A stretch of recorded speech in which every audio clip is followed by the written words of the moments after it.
Alright, welcome back to my channel, guys. Thank you so much for being here. Let's address the elephant in the room, and that is, I haven't been here for a week? 2 weeks? A week. So I apologize. I am very sorry about not keeping y'all up to date with anything. Very sorry about not posting, basically to my regular schedule. I am going to try my hardest to fix that. We are going to try to fix that. Last week was really chaotic, had some life stuff going on, but we're here, we're focused, and we're gonna create a video that I've been really excited about creating, which is all about equipped lifting, aka the squat version, like how to squat and equipment. So let's begin. What are we gonna be talking about today?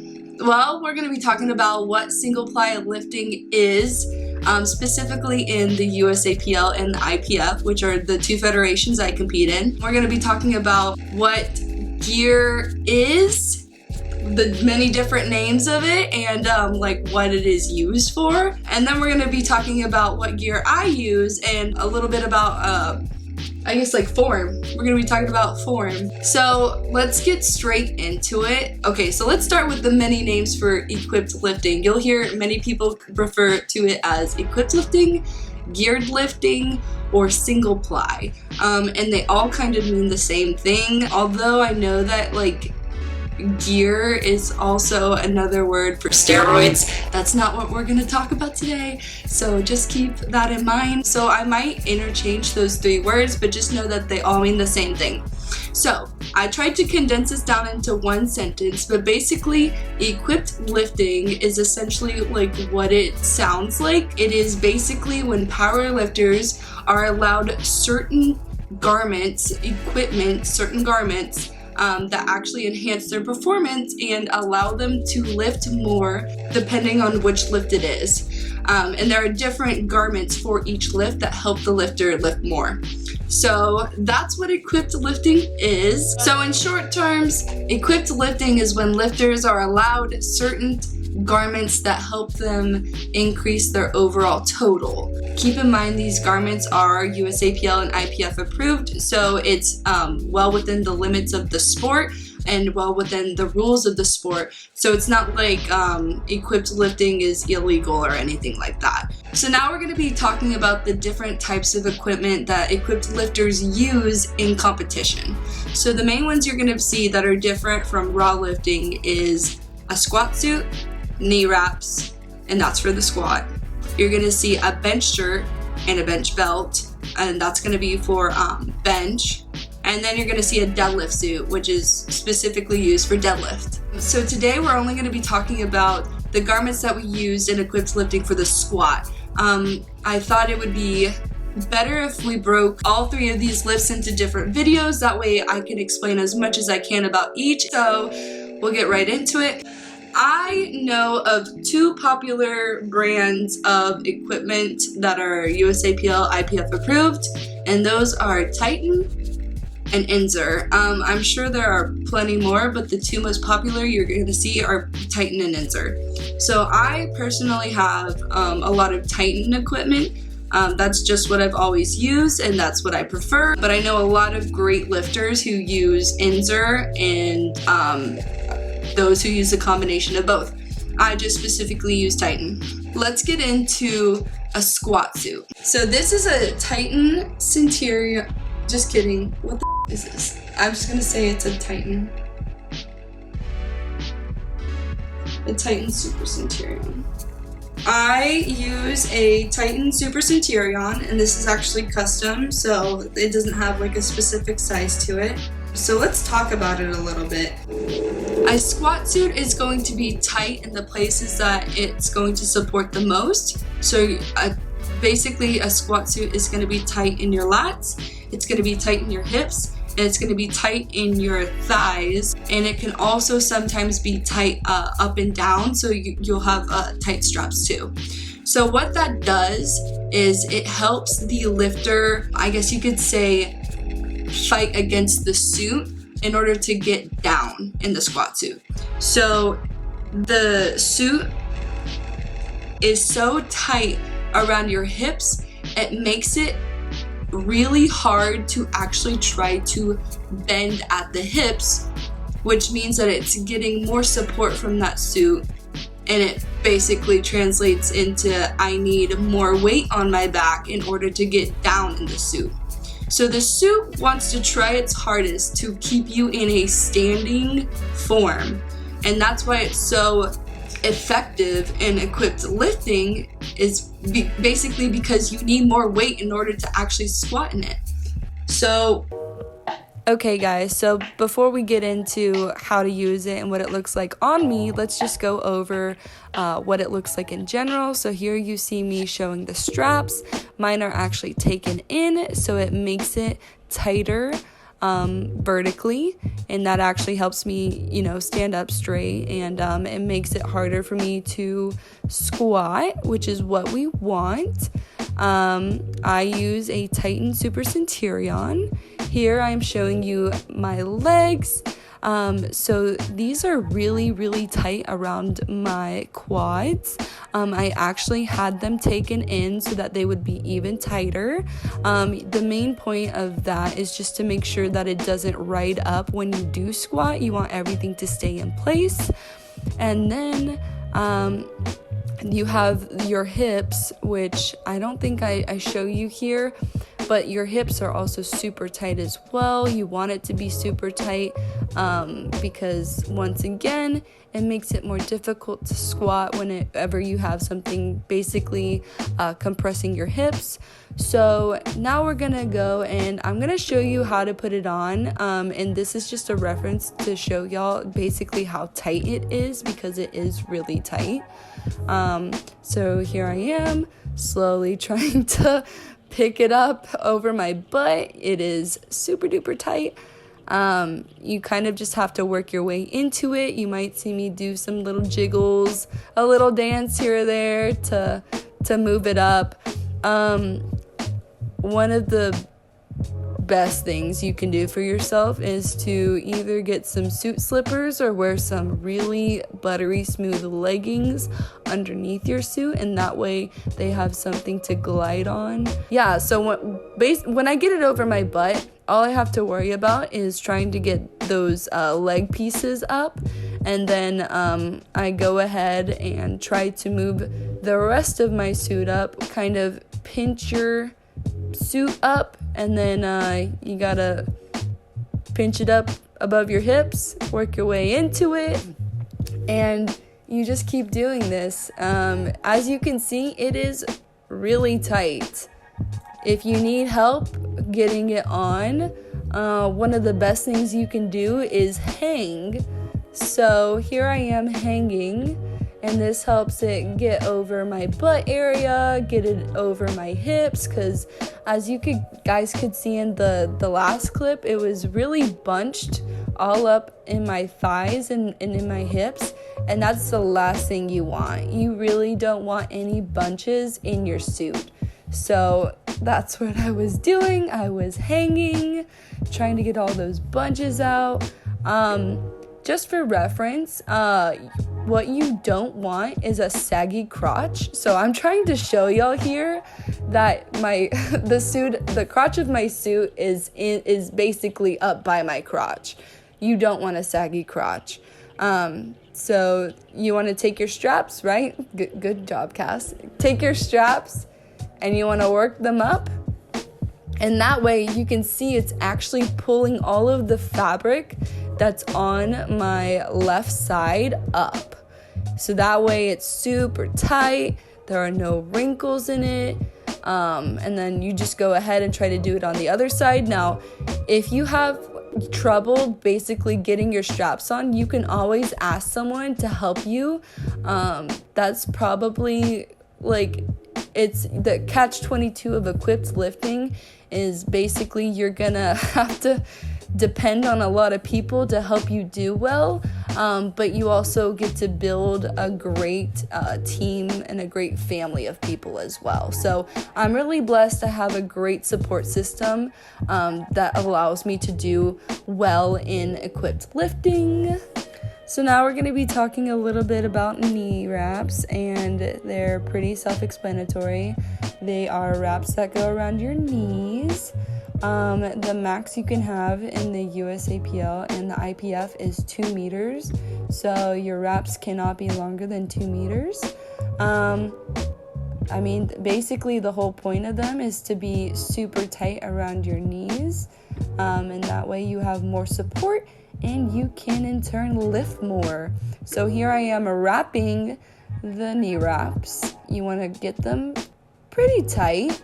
Some people like to wrap them super duper tight. I like to have mine moderately tight, and then I'm just going to tuck the end into the actual wrap itself, and that way it stays there. You can always use ponytails or hairbands if you want to. If you can't wrap with a wrap roller or you don't have one, you can do this manually too. It's obviously going to take a lot more, and your forearms are probably going to be a lot more sore. But yeah, so there's me wrapping up my knee wraps. The reason we roll them into little rolls like that is so that it's a lot easier for people to wrap you. It's easier to wrap yourself when you don't have extra material flying everywhere. If you can hold it in 2 hands and just, yank the shit out of it, you're probably gonna have a lot easier of a time wrapping someone's knees than you are if you have to deal with all of the extra material. So we normally like to wrap it into little balls like such, and that way I can use both of my hands and have all of the material in them. Okay, so right now you can see me wrapping myself. There are plenty of ways you can wrap yourself. In fact, there are probably far better tutorials out there, but I'm basically doing a top to bottom horizontal wrap, and then whenever I get to the top, I go ahead and I start to make crisscrosses, right? So I normally wrap myself whenever the percentage that I am working with is normally 80% or less. So that's probably gonna, entail a half suit squat. And I do the same technique, which is top to bottom, and then do X's along your knees.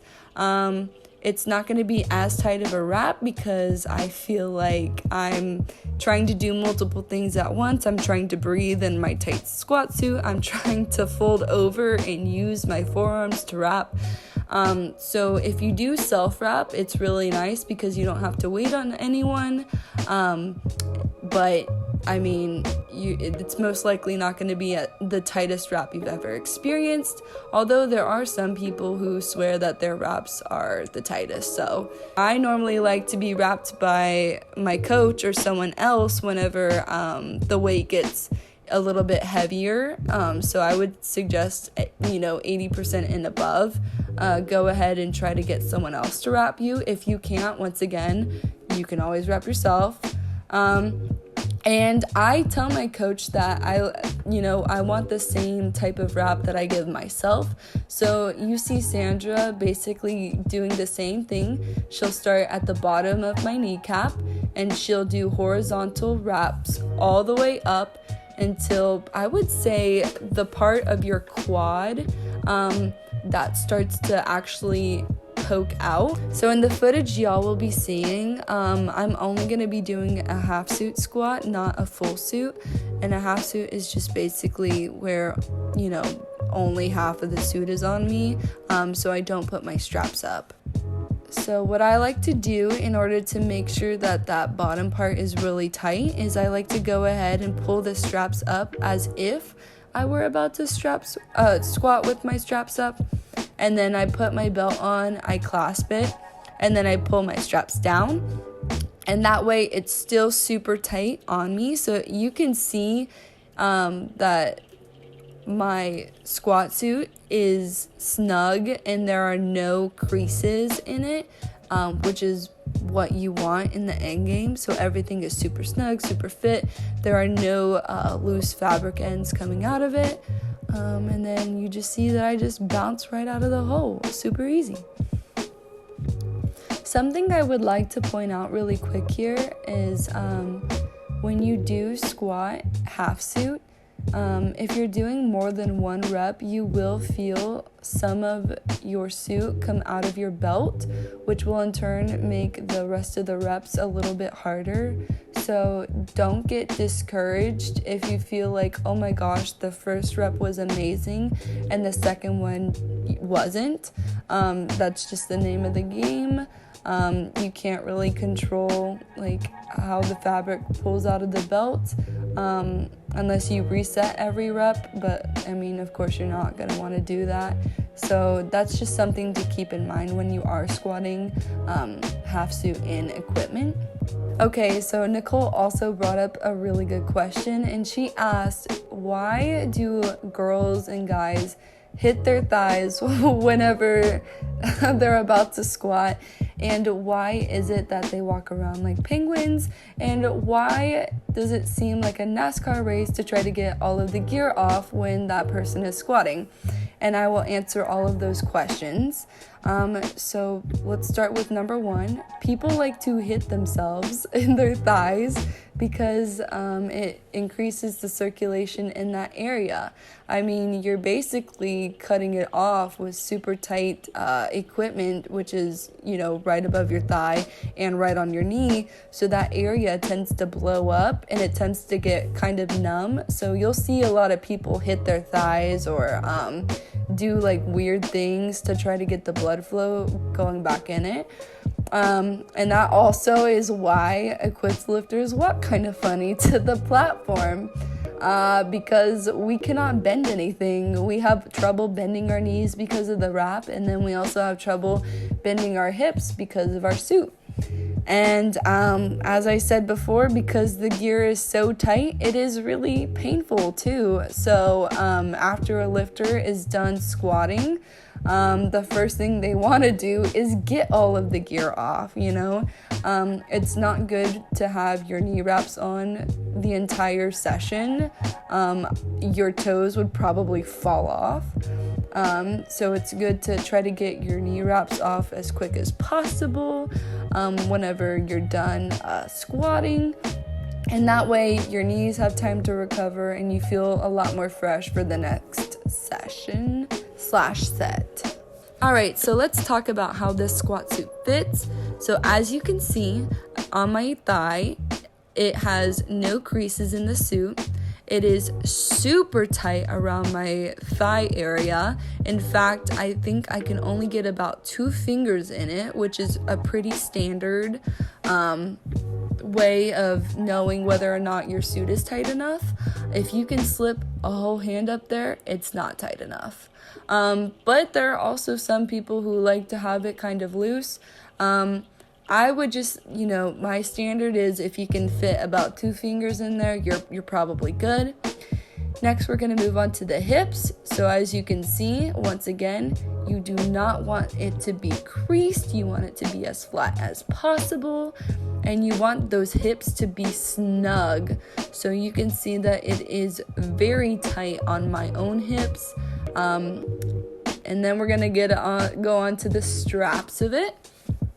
So the straps are taken in as well, and that's just because I needed it to be tighter vertically on me so that I have to work more to get down. It's going to be tight in my lats because whenever you do squat, you want to be able to have something your lats can physically press against so that you can stay tight in your upper body. And like I said about the 2-finger rule for the thighs of your squat suit, there's for me at least, a 2-finger rule for my straps. So if you can fit about 2 fingers underneath, you're probably okay. You may need some assistance with getting them on and off, but overall they should be fine. The last thing you want is to have a bunch of fabric sticking up at the top. So right now I'm trying to demonstrate how a squat suit works in a very brief manner. So the reason you want your squat suit to be kind of tight vertically is because you want it to support your chest.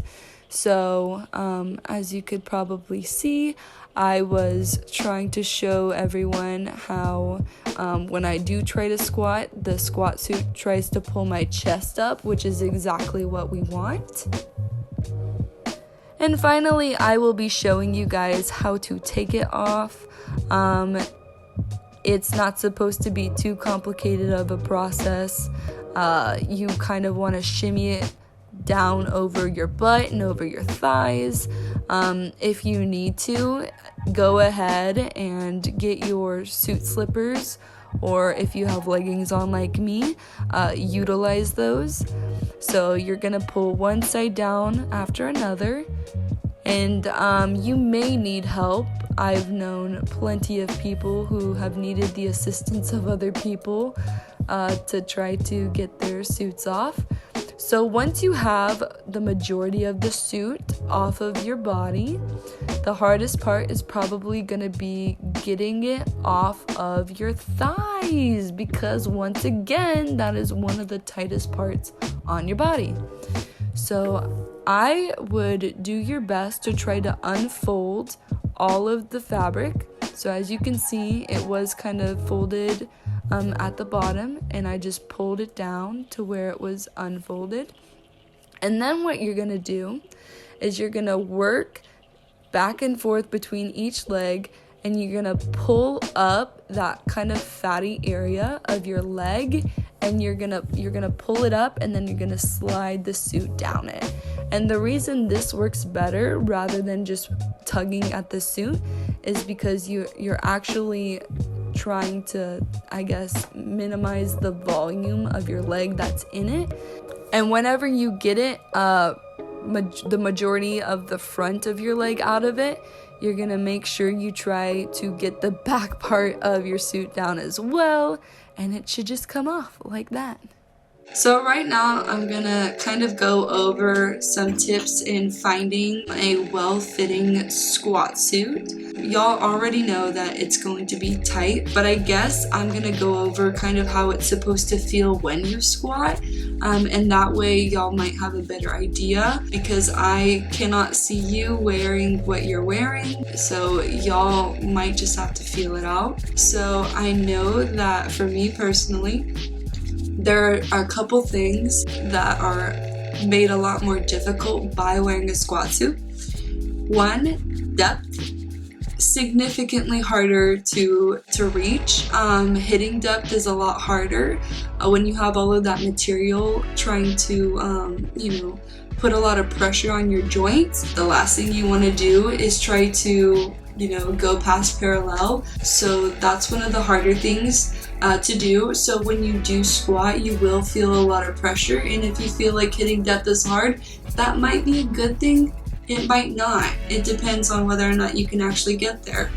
So the second thing that I feel when I wear a squat suit is that it's hard to breathe. Like, it should be tight. For me personally, it's a combination of things. So it's hard to breathe because of the equipment itself, and it's also hard to breathe because as soon as I unrack the weight, I just feel my entire body kind of sink under it because it is significantly heavier than what I am used to. For me personally, I can get about 100 to 150 or so pounds out of a squat suit. Some people might get more, some people might get less. It all depends on how you use it. So that's just for me and my personal experience. You will feel a lot of, I guess you would say, like, bruises start to form in the areas where your suit is tight. I know that, like, on my thigh, I have a lot of bruises around the edge of where that suit's at. I have a lot of bruises on my hips as well. So if you see those, do not get worried. That's just part of what happens. Sometimes if your suit isn't tight enough, you might get like little rubbing blisters, and that's because it starts to ride up and do that. The most I can offer you there is try to get some Vaseline or maybe Neosporin, or actually there's this nipple cream, and it's called, I don't want to f it up, so let me see what it's called. It's called lanolin, and that's actually really good too if you want to go ahead and put those on those like open woundish type of looking bruises, because that will heal very nicely too. And then the last thing I kind of want to talk about is like what you'll be feeling in a squat suit is that your CNS under the weight is going to be taxed. That's just point blank. You're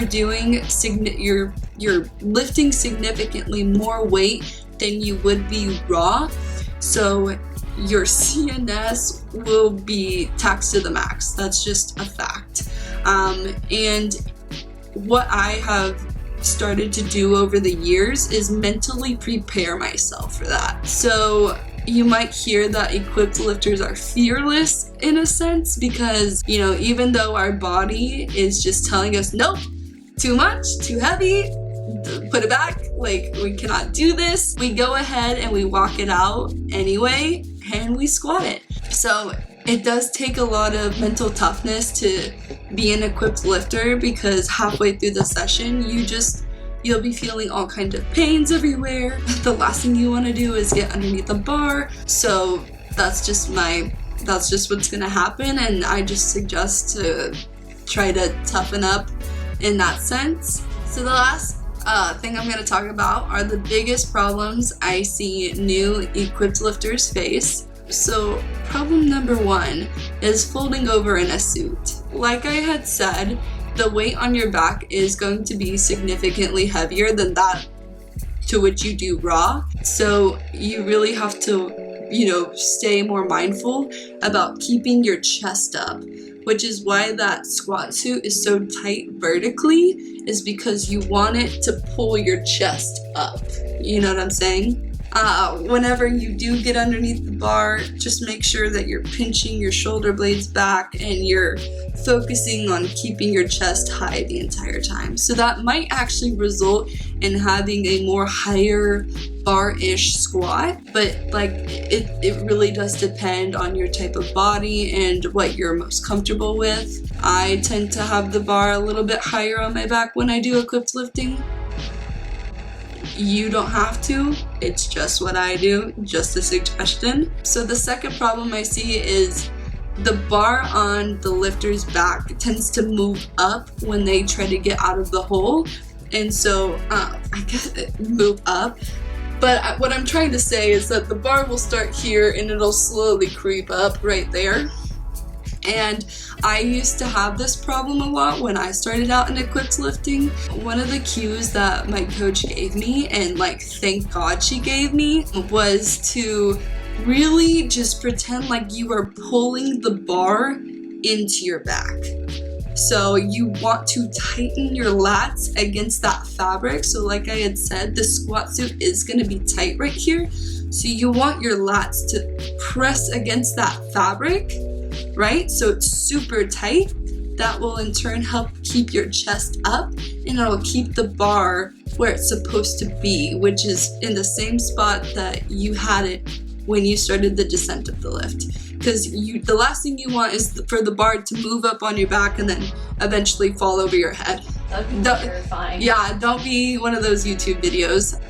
So the third problem I see a lot of new equippers face is hitting depth. Like I had said, it's going to be significantly harder to hit depth, and there are a couple things that I would suggest for you to do that have helped me hit depth in the past.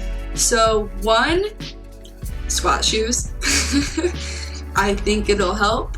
You don't have, I tried to squat in a squat suit with flats on, and I don't think I ever hit depth that entire prep. Don't recommend it. Even though I hit depth perfectly fine raw in flats, I just could not do it in a squat suit.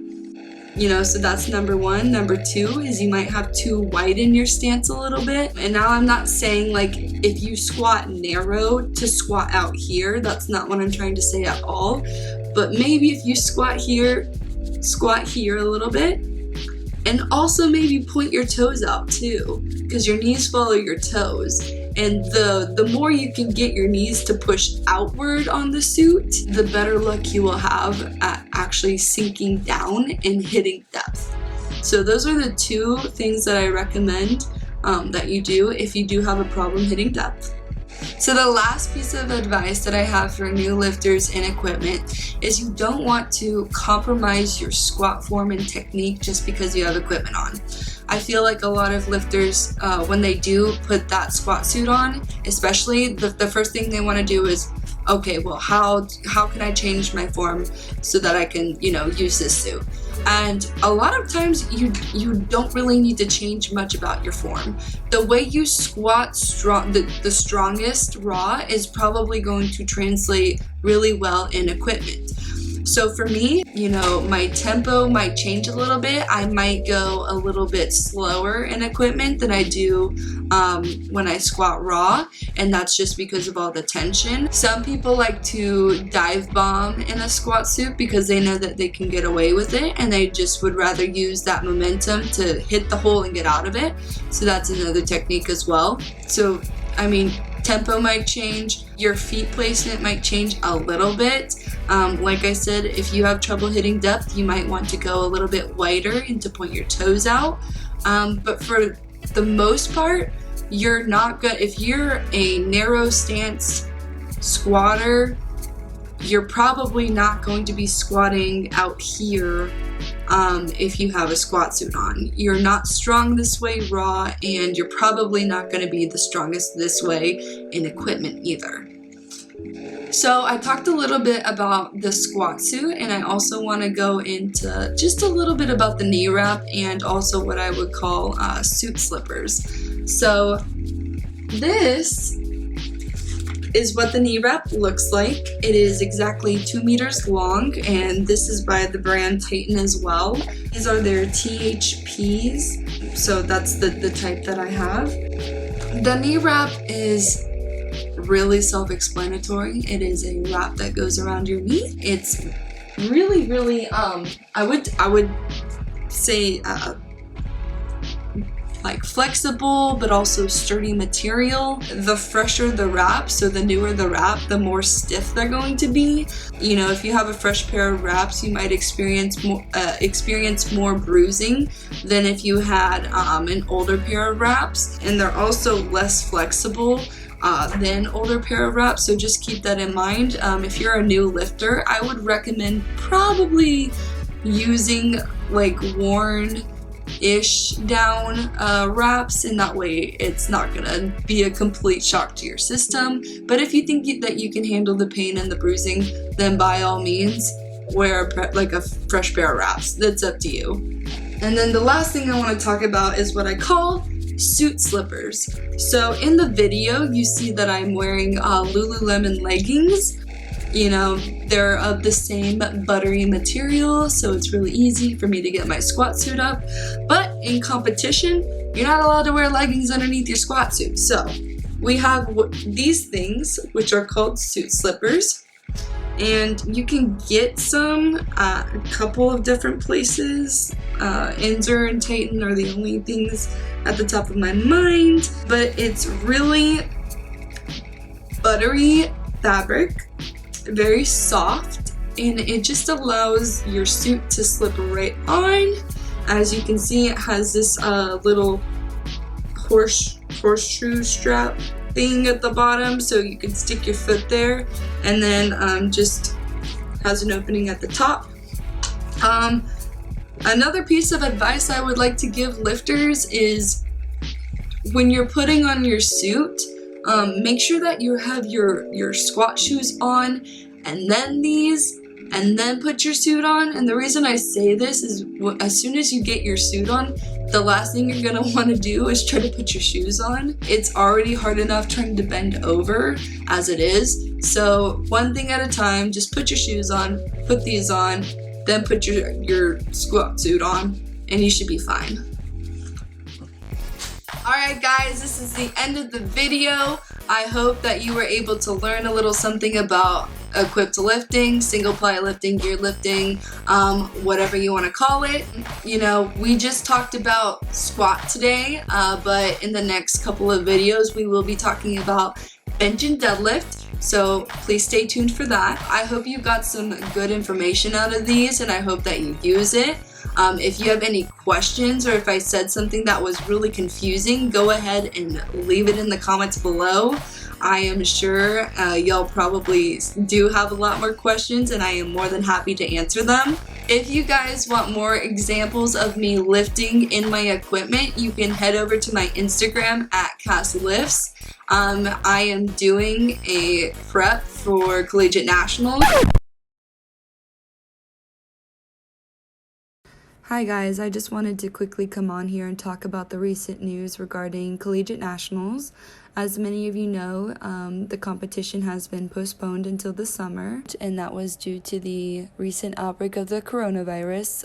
But nevertheless, I just wanted to come on here and talk about what my future plans were, and whether or not I was still going to be training in equipment. I know that for now, I will be training in equipment for about another week or so. There has been talk about doing maybe another local meet here in Texas. There's not a for sure confirmation about that, but you know, just in case, I wanted to make sure I was prepped for that. If not, I will discontinue training in gear and actually go back to raw lifting, just prepare myself for a long off season. The next competition that I'm looking at is Bench Worlds, which will be postponed and held in August. I think that, you know, there's a lot of things are up in the air right now. You know, some of the biggest competitions have been canceled this year. Y'all will probably see me finish out my Equip series. That's definitely something that I want to do, and I think that it'll still be a great tool for new lifters in the Equip division to watch. After that, I will probably be getting into just, you know, regular raw training if there is no competition, you know, local that I can compete in. But yeah, just wanted to come on here and clarify that. And I'm wearing equipment, so if you are a more visual learner, you can definitely go take a look at my page and see if you can see something that I may not have expressed in this video. I've been doing equipped lifting for like 4 or 5 years now, so it's a little bit more difficult for me to you know, gauge how much is self-explanatory versus, oh my gosh, like I had no clue why people do that. So, you know, it really helps me if you guys would just leave your questions, that way I can answer them, and then hopefully I help you in return. You can go ahead and go to my Instagram and DM me. I will happily look at your questions and answer them there. Like I said, I've been lifting equipped for almost 5 years now, so if you want to check out more about, you know, that time period, my earlier years, you can go and check out my second video, which is called My Powerlifting Journey. You'll see a lot of cool pictures of me and equipment then too. And yeah, so that's about it. If you like this video, go ahead and give it a thumbs up, and go ahead and subscribe to this channel and turn on your post notifications so that you never miss a video. And without further ado, I will see y'all next week. Bye.